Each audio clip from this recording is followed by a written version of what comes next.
नमस्कार मित्रों, मैं डॉक्टर संदीप युवा साहित्य संधान 99 मंच पर आप सभी का स्वागत करता हूं। हमने पिछली कक्षा में जो पढ़ा था वो पढ़ा था वर्ण क्या होता है। अब हम पढ़ेंगे वर्ण के भेद। तो सबसे पहला प्रश्न ये है कि वर्ण के कितने भेद होते हैं। एक मिनट, वर्ण के कितने भेद होते हैं। उम्मीद करता हूं आपको ये उत्तर आता है। उत्तर होगा 2, स्वर और व्यंजन। यहां तक हमने पढ़ा है, लेकिन क्या कभी इस बात पे गौर किया है कि हमने वर्ण की परिभाषा क्या दी थी कि वर्ण के खंड नहीं हो सकते। अब यहाँ ए ये स्वर है और एक लिख दिया मैंने क, ये क्या है, व्यंजन है। ए के खंड नहीं हो सकते, लेकिन इसके तो खंड हो रहे हैं, क और ए।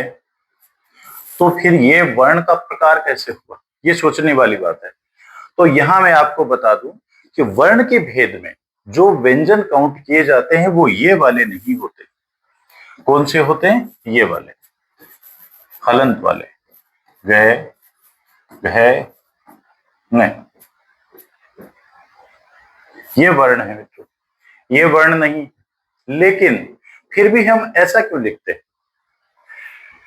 ऐसा नहीं लिख करके भेद में ये वाले क्यों लिखते हैं, बिना हलंत वाले व्यंजन सारे क्यों लिखते हैं? क्योंकि इनका उच्चारण स्वर के बिना संभव नहीं है, इसलिए हम इनको साथ स्वर मिलाकर के इसके भेद में लिखते हैं। ठीक है, अब हमें पढ़ना क्या है? सबसे पहले भेद में स्वर के बारे में पढ़ना है, और स्वर के चैप्टर के बाद इसमें व्यंजन से संबंधित प्रश्नोत्तर होते हैं। तो सबसे पहले हम पढ़ते हैं स्वर किसे कहते हैं। ये भी आपको आता है क्योंकि तीसरी कक्षा से पढ़ रहे हैं। स्वर किसे कहते हैं? उत्तर होगा जिनका स्वतंत्र उच्चारण संभव हो, वो क्या कहलाते हैं? स्वर कहलाते हैं। अब इसका तात्पर्य क्या है? स्वतंत्र उच्चारण का तात्पर्य क्या है? जैसे अभी मैंने आपको बताया था, कई व्यंजन है, इसका हम उच्चारण करेंगे तो इसमें क्या मिलाएंगे? स्वर मिलाएंगे। स्वर मिलाने के बाद इसका स्वरूप ये हो गया। तो इसमें बिना स्वर की सहायता से इसका उच्चारण संभव नहीं है। लेकिन स्वर क्या है? 11 स्वर जो है उसमें किसी भी प्रकार के ऐड की जरूरत नहीं है, कुछ भी मिलाने की आवश्यकता नहीं है, किसी पर आश्रित नहीं है। इनके उच्चारण के लिए कुछ भी इनमें मिलाने की आवश्यकता नहीं है, ये अपने आप में इनका स्वतंत्र उच्चारण हो जाता है। यानी बिना कुछ मिलाए इनका उच्चारण संभव होता है, जबकि व्यंजन का नहीं होता है। तो व्यंजन की परिभाषा आगे हम पढ़ेंगे, लेकिन आप इस तरह से पढ़ सकते हैं, इनका स्वतंत्र उच्चारण संभव होता है तो उसको हम जिस वर्ण का स्वतंत्र उच्चारण संभव होता है, यानी कुछ भी उसमें मिलाया नहीं जाता और उसका उच्चारण हो जाता है। जबकि व्यंजन जो है ये स्वर की सहायता से जिन वर्णों का उच्चारण होता हो तो उसको क्या कहते हैं? हम व्यंजन कहते हैं। ठीक है, तो ये तो हुई स्वर की परिभाषा। अब हम इसके कुछ भेद पढ़ने से पहले कुछ हम इसके प्रश्नोत्तर पढ़ लेते हैं जो बेहद जरूरी है। तो मित्रों, सबसे पहला तो ये हुआ कि स्वर कितने होते हैं?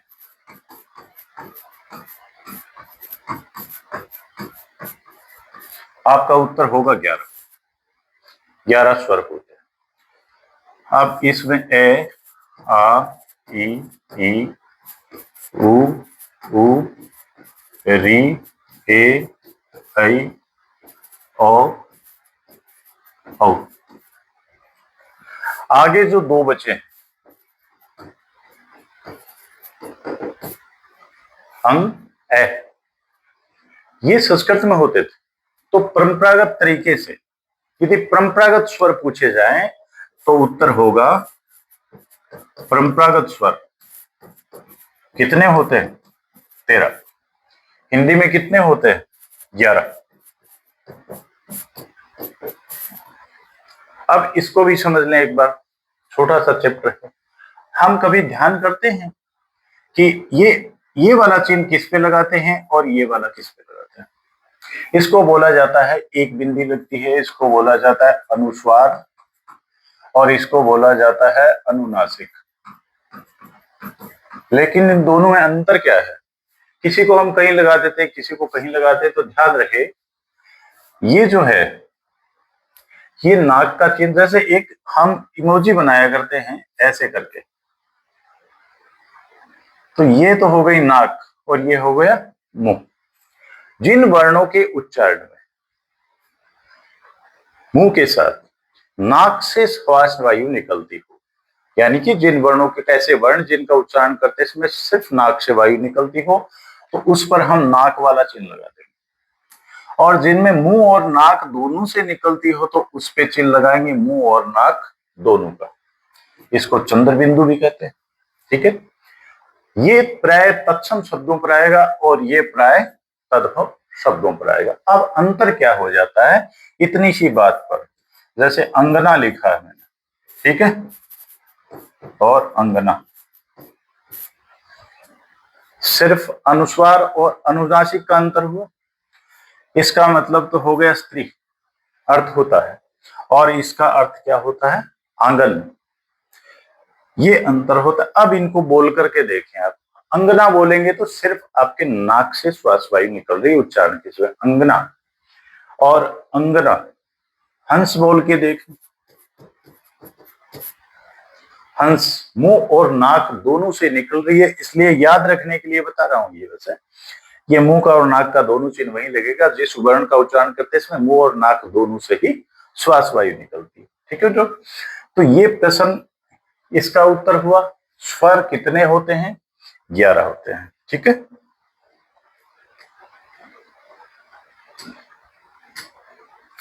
अब दूसरा प्रश्न ये है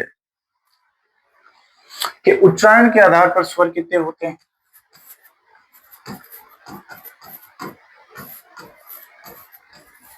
उच्चारण के आधार पर ये प्रश्न आया करते हैं परीक्षाओं में। उच्चारण के आधार पर स्वर संख्या क्या है? हमारा उत्तर होगा उच्चारण के आधार पर केवल 10। अब क्यों है? क्योंकि ये री जो बीच में आता है, इस री को हम बोलते समय इस तरह से बोलते हैं, तो इसका बोलने में हम प्रयोग नहीं करते, इसलिए 10 हो गए। और प्रयोग के आधार पर स्वर संख्या कितनी है? प्रयोग के आधार पर स्वर संख्या कितनी होती है? तो 11 होती है। ये दो प्रश्न हैं, महत्वपूर्ण प्रश्न, याद रखना, ये परीक्षाओं में पूछे जाते हैं। अब आगे वाला प्रश्न है, स्वर हम जानते हैं 11 होते हैं, लेकिन इसमें अर्ध स्वर किसे कहा जाता है? अर्ध स्वर किसे कहा जाता है? री को। इसका उच्चारण आधा व्यंजन की तरह है और आधा स्वर की तरह है, री। इसलिए री को याद रखें, अर्ध स्वर किसे कहा जाएगा? री को अर्ध स्वर कहा जाता है। अब साथ ही ये बता दूं कि री का प्रयोग प्राय प्राय कौन से शब्दों में किया जाता है? तत्सम शब्दों में किया जाता है, संस्कृत शब्दों में। ठीक है, अब आगे का प्रश्न देखें आप।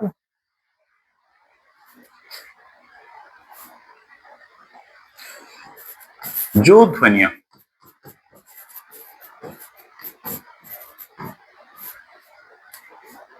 या ऐसे कह सकते हैं कि जिन ध्वनियों का उच्चारण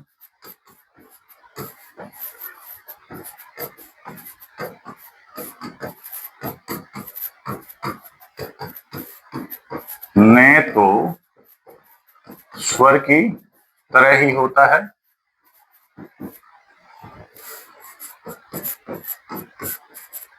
और न ही व्यंजन की तरह होता है,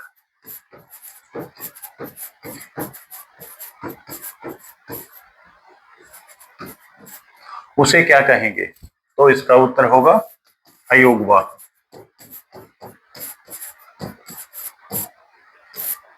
अयोगवा में एक तो आपको ये बताया था अनुस्वार, बिंदी जिसको बोलते हैं हम आम भाषा में, और दूसरा क्या बताया था, विसर्ग। जैसे हम अतः, तो प्रश्न एक ये भी है कि विसर्ग किसे कहते हैं, तो ये इसके बारे में कहेंगे विसर्ग किसे कहते हैं, क्या है विसर्ग।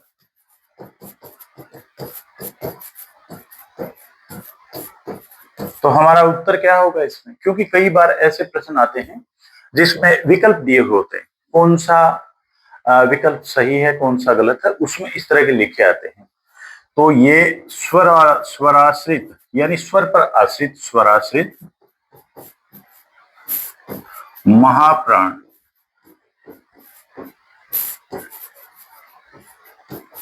ध्वनि जिसका उच्चारण है की तरह होता है,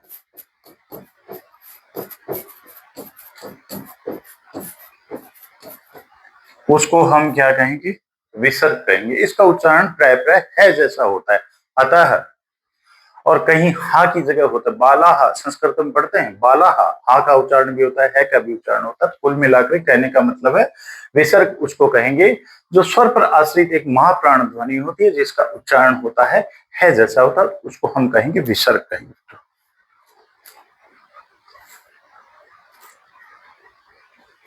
अयोगवा क्या होता है इसका पहले बताया जा चुका है, ठीक है।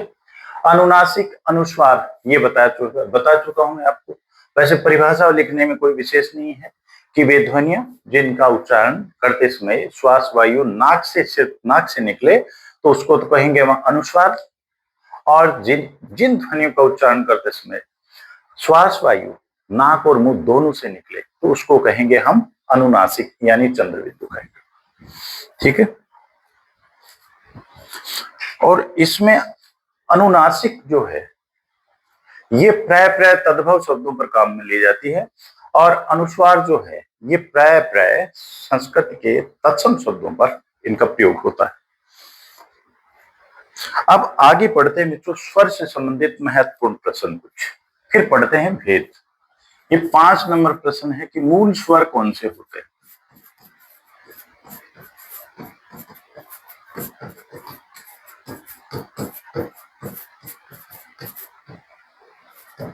बहुत बार पूछा गया प्रश्न, 4 होते हैं मित्रों, ए ई छोटा ऊ और री, ये 4 मूल स्वर होते हैं। अब इसके बाद आगे वाला प्रश्न देखिए आप, संधि स्वर कौन से होते हैं।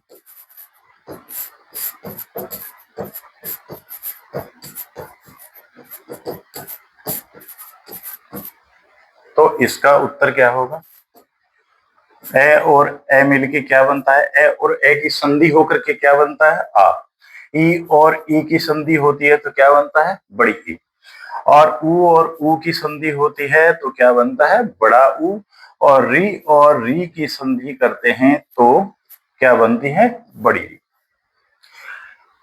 संधि स्वर कौन से होते हैं, मूल स्वर कौन से होते हैं, ये प्रश्न बहुत बार पूछे गए हैं। संधि स्वर कौन सा है, इनमें से संधि स्वर कौन सा है, और एक लिख दिया जाएगा, बाकी अन्य स्वर लिख दिए जाएंगे। यदि हमें ये आता है तो तुरंत हम इसका चयन कर लेंगे, ये होता है। अब एक प्रश्न और है, संयुक्त स्वर कौन से होते हैं, संयुक्त स्वर कौन से होते हैं।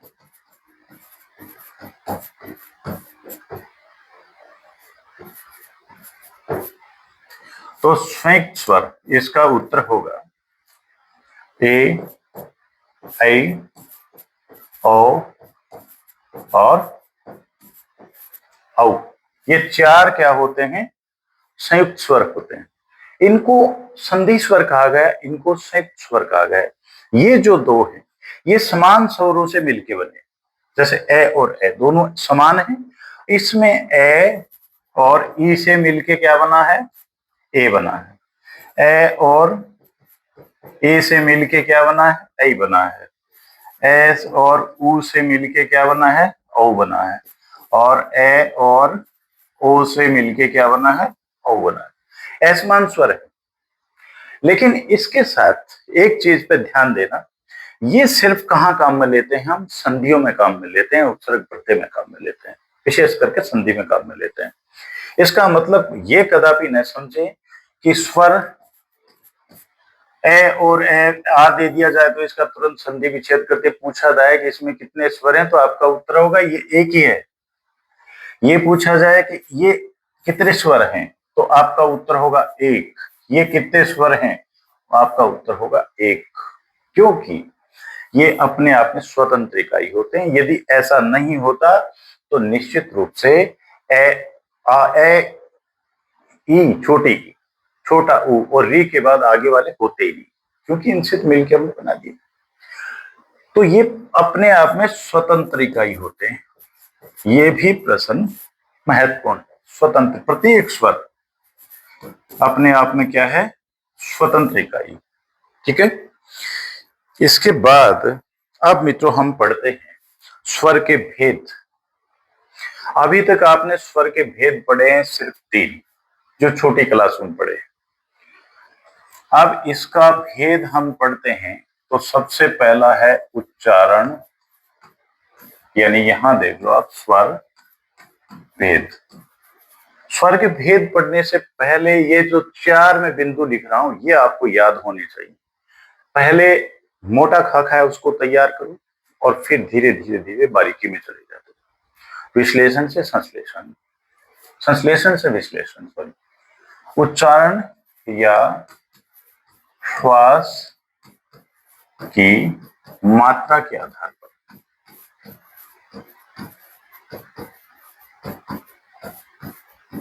स्वर के भेद यहां तक पढ़ाए गए। तो आपने पढ़ा है इसमें ह्रस्व, दीर्घ, और तीसरा है प्लुत। प्लुत जो है ये संस्कृत में होता है, हिंदी में काम में नहीं लिया जाता। और दूसरा है जीभ के प्रयोग के आधार पर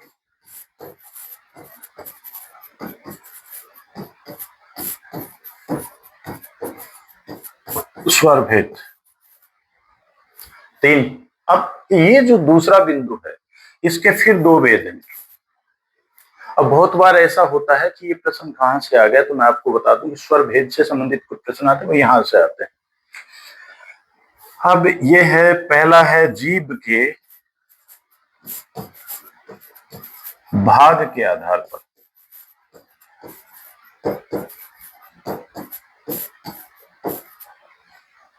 इसके फिर 3 भेद होते हैं, अग्रस्वर, मध्य स्वर और पश्च स्वर।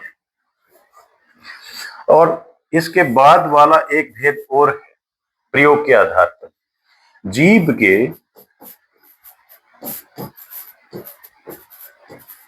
उठने के आधार पर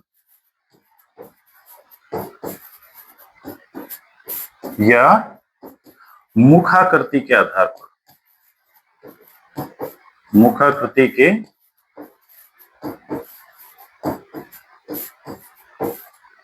आधार पर 4 भेद होते हैं इसके।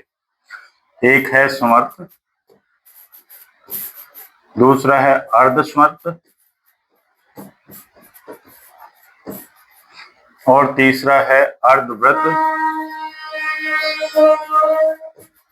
और चौथा है विव्रत।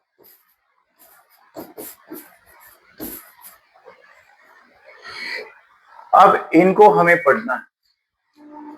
इतने पढ़ लेने के बाद आपका स्वर भेद से संबंधित कोई प्रश्न नहीं छूट जाता है। तो सबसे पहले हम क्या पढ़ेंगे, उच्चारण के आधार पर, श्वास की मात्रा के आधार पर। ठीक है। अब इसमें एक चीज ध्यान दें आप, ये इसके बाद पढ़ते रहेंगे।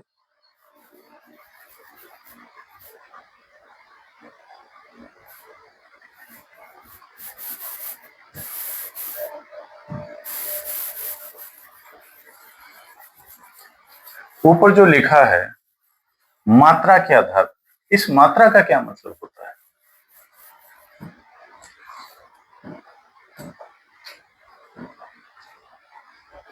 मात्रा। हम जैसे कै पर ये आगे एक खड़ी पाई लगा दी, इसको क्या कहेंगे? मात्रा। और ऊपर ये चिन्ह लगा दिया, ये मात्रा। ये चिन्ह क्या है? मात्रा ही तो कहते हैं। लेकिन किस चीज की मात्रा है? ये मात्रा का मतलब क्या होता है? जैसे आप 1 किलो मिठाई है तो मैं आपसे पूछता हूँ कि उसमें चीनी की मात्रा कितनी है, तो आप कहेंगे इसमें 250 ग्राम चीनी की मात्रा है। तो वो क्या हुआ? वो नाप हो गया। अब नाप किस चीज का? यहाँ नाप किस चीज का? यहाँ सांस का नाप होता है। जो श्वास निकलती है वर्णों के उच्चारण में, उसकी कितनी मात्रा निकली है। अब देखिएगा, जैसे ए बोला है, ये ह्रस्व वर्ण। इसके बाद हमने आ बोला है, ये दीर्घ वर्ण। और इसके बाद ओम ऐसे बोला है, ये प्लुत वर्ण। तीनों में श्वास की जो मात्रा है, श्वास का जो नाप है, वो अलग अलग है।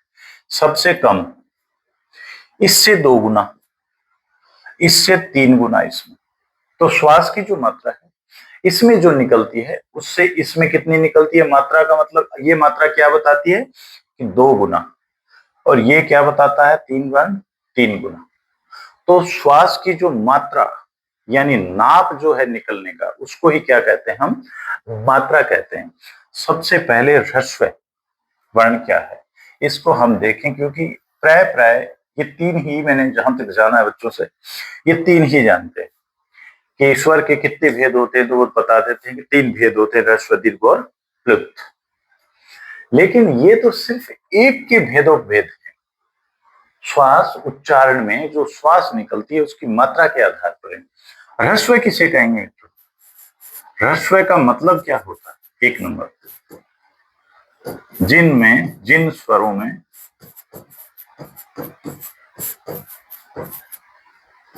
सबसे कम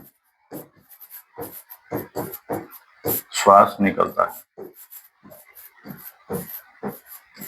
उनको ह्रस्व कहेंगे। ह्रस्व कौन से होते हैं? मूल स्वर होते हैं, ए, ई, छोटा ऊ और छोटी री, ये ह्रस्व हैं।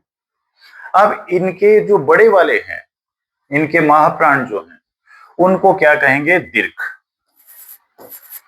ह्रस्व का अर्थ ये भी समझ सकते हैं आप, छोटा, और दीर्घ का मतलब बड़ा। ए का बड़ा क्या होता है? आ।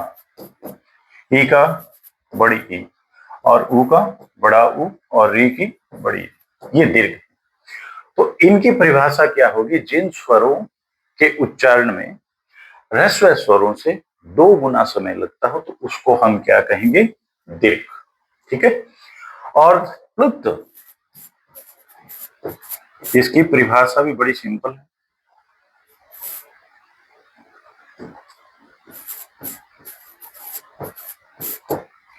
जिन स्वरों के उच्चारण में ह्रस्व स्वर से 3 गुना समय लगता हो, वो कहलाएगा प्लुत।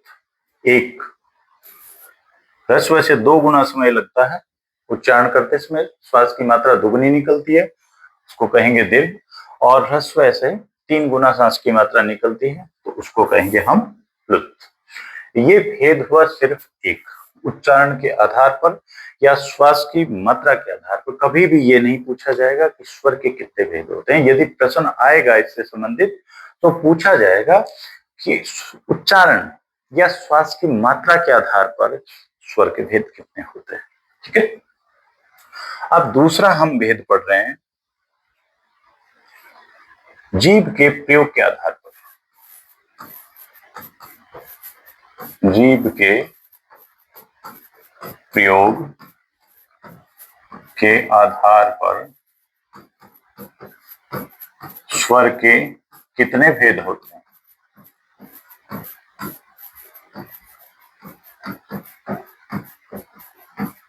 ये एक प्रश्न है आपके सामने, तो इसका उत्तर आपको आता है? इसका उत्तर होगा 3। सॉरी, इसके 2 भेद होंगे। पहले उत्तर तो हम इस ऐसा प्रश्न नहीं है कि जीभ के आधार पर, तो इसका कह सकते हैं कि 2। ऐसा यदि प्रश्न बनता है तो उत्तर आएगा 2। ठीक है। कौन कौन से? पहला तो होगा जीभ के भाग के आधार पर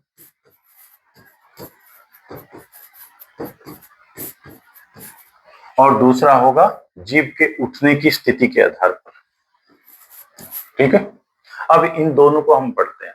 जीभ के भाग के आधार पर स्वर के भेद कितने होते हैं? इस प्रश्न का उत्तर होगा 3। 3 कौन कौन से? अग्रस्वर,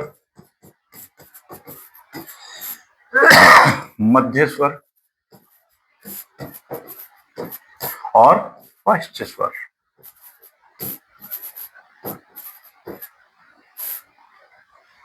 तीन भेद होते हैं। ऐसा प्रश्न आता है, जीभ के भाग के आधार पर स्वर के कितने भेद होते हैं? उत्तर होगा 3। फिर ये प्रश्न आया करते हैं, इनमें से अग्र स्वर कौन सा है? तो वहां आपके गड़बड़ हो जाता है। अग्र मध्य आगे नहीं गए कभी। तो अग्र स्वर होता है मतलब ई, ए, ऐ। ये 4 अग्र स्वर होते हैं। ठीक है, ए मध्य स्वर होता है। फिर पश्च स्वर जो शेष बच गए वो कौन से हैं? पश्च, आ, उ,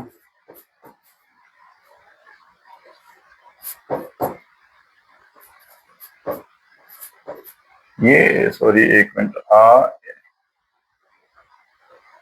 ये गलत लिख दिया मैंने, हटाता हूं उसको।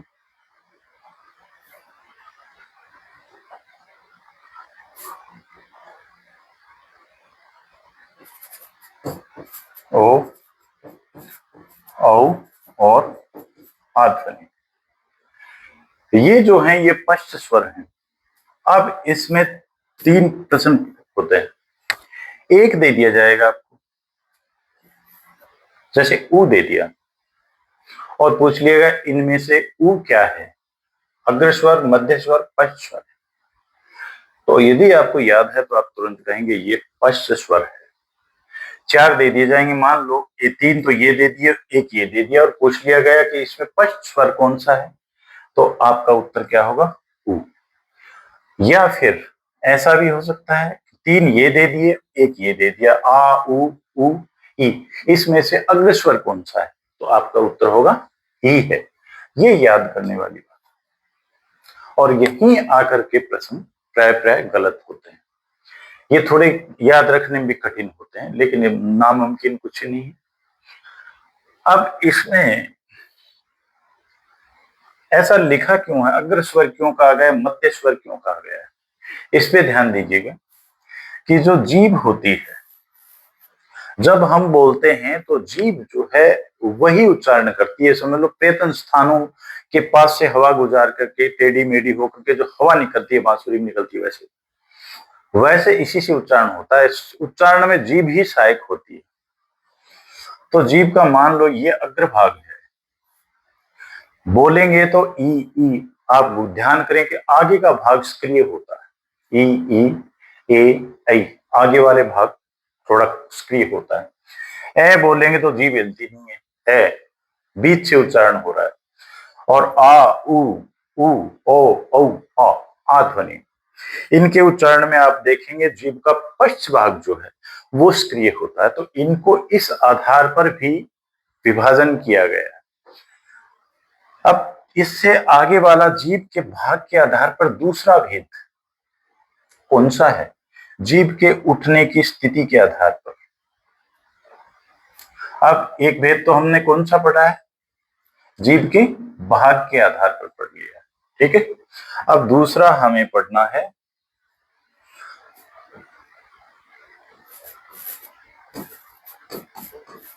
जीभ के उठने की स्थिति या मुखाकृति के आधार पर।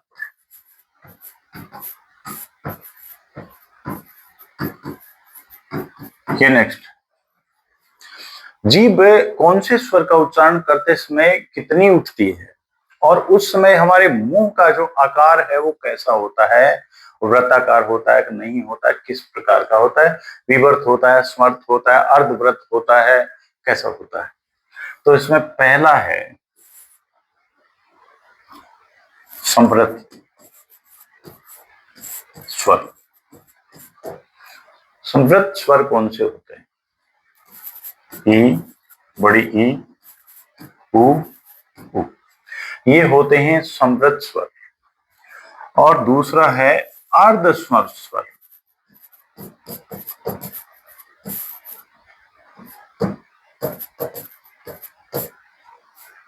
ए, ओ, इनको बोला जाता है अर्ध संवृत्त। और तीसरा है अर्धवृत्त। इनको बोलते समय मुंह जो है वो आधे वृत्त जितना होता है।